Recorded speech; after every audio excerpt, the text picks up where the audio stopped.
Hello and welcome. Over the past few weeks, our program has highlighted the plight of the civilians in the north on several occasions. Thousands have come out of the conflict zones, but those who remain are trapped, caught up in the crossfire and without any basic facilities. And as government forces tighten their grip in the north, these people are being used as human shields by the LTTE. In a statement from his office in New York, UN Secretary General Ban Ki-moon has deplored this situation and has asked the LTTE to let these people go. Meanwhile, his envoy for refugee rights has been visiting relief centers in the north, where some 60,000 people who have fled the fighting are being housed. US Envoy Professor Walter Kalin was accompanied by Minister Rishad Badruddin and SCOP Chief Rajiva Vijay Singha as they visited the Arunachalam and Kadragama relief camps in Manik Farm on the 4th of April 2009. As the UN Secretary-General Special Envoy for IDPs and Refugees, Walter Kalin had requested that such a visit should be allowed in order to assess the situation in the north. It is a request that the government agreed to, and during this visit, Professor Kalin saw some of the special facilities that had been set up to cater to the needs of the displaced people. At the temporary school, where children have already begun classes, students spoke to Professor Kalin about their needs. So tell me about the school.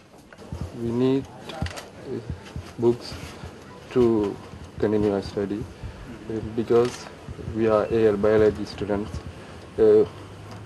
We have to do our exam. While a huge amount of work has been done by the government to take care of the displaced, the sheer number and circumstances makes it a difficult task. While condemning the LTT's use of people as a human shield, Professor Kalin had earlier raised the issue of freedom of movement of the IDPs who have come out of the Vanni. The government of Sri Lanka says they cannot compromise on security but are committed to protecting the people.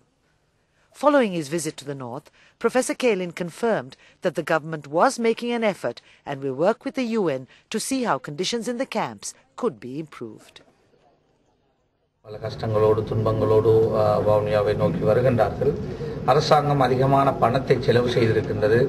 அரசாங்க அதிபர் ஊடாக வந்த மக்களுக்கு சமைத்த உணவுகள், அதே போல தண்ணீர், பலசரக்கூடம், மின்சாரம், இன்னொரு ஏற்பாடுகளுக்காக பல வகையான தேவைகளுக்காக நிதியை செலவழித்திருக்கின்றது.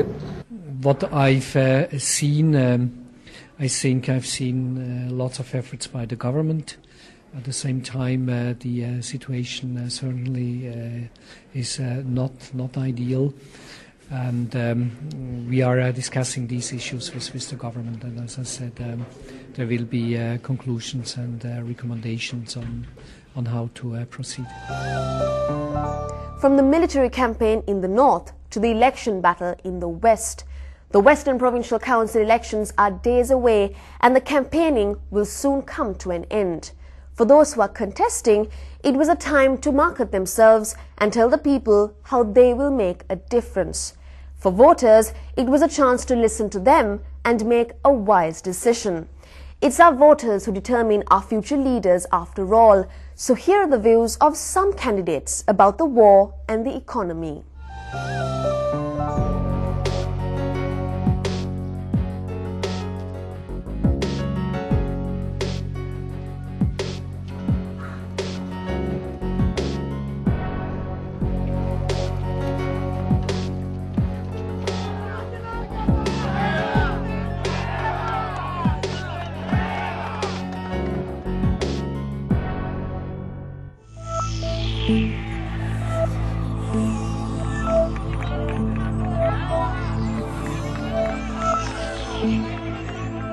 The government is very concerned to look at the 13th Amendment and the power given under the 13th Amendment, whether it is executing at the moment.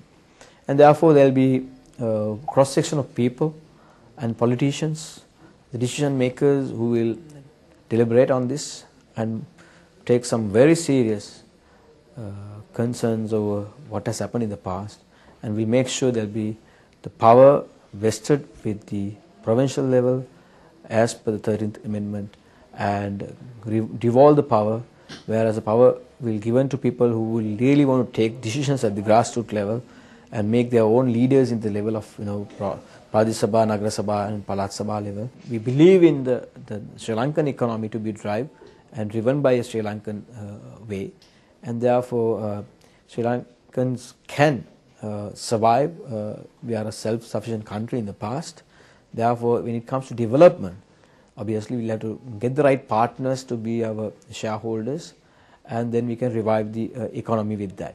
So therefore, if you look at the most difficult thing for our country was to fight the terrorism back. I must say we have done it very successfully.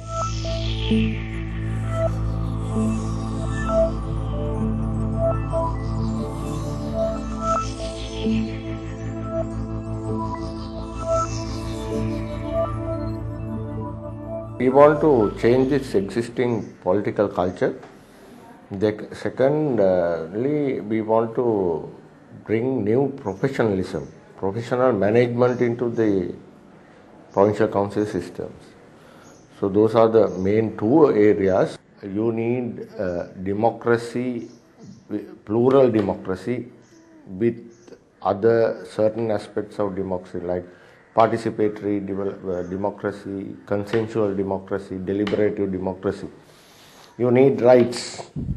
You have to establish rights, and the rights means not only human rights, but there are certain other things connected with rights. So likewise, all these together can bring a new Sri Lanka, where Sinhala, Tamil and Muslim people can live together.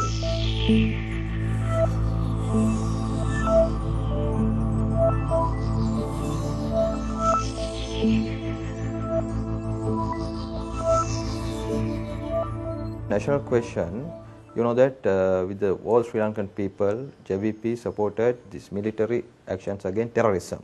That is against the terrorism. But to solve permanently this problem, we have to distribute the equal rights to the all people in Sri Lanka as well as to establish the democracy. This is the only way to solve this problem. So that's the problem is in last 30 years when these SLFP and UNP governments, they are maintaining this free market economy, we collapse this local production. We never against the economic principle to we never against act with other countries but for these mutual beneficials. But what they did was they allowed to collapse our national economy. So as JVP, we believe we have to rebuild the national economy to confront with this economic crisis.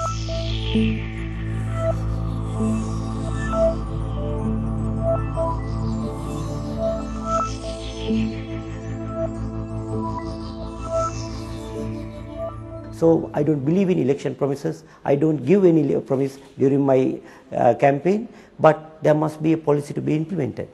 I don't want to have alternative policy and have a conflict with the central government. Mahinda Chintana. Actually, I was part of the Mahinda Chintana team. I have written part of the Mahinda Chintana by my own handwriting. So Mahinda Chintana is something I have contributed for, and that has been endorsed by the people, and it is in implementation very successfully.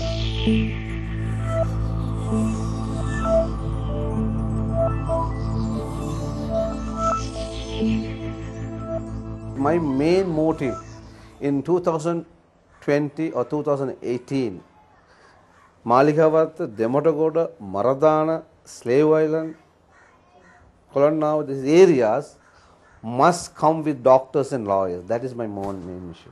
Because for that to develop that, that's what I'm motive to developing for them. So that is my main motive to develop the education of the area. Because now when you see, if you go to Maligawatha, people are scared. They think this Maligawatha, my God. No. I must change the name of Maligawatha, I must change his name and must see there will be educated people in 2008.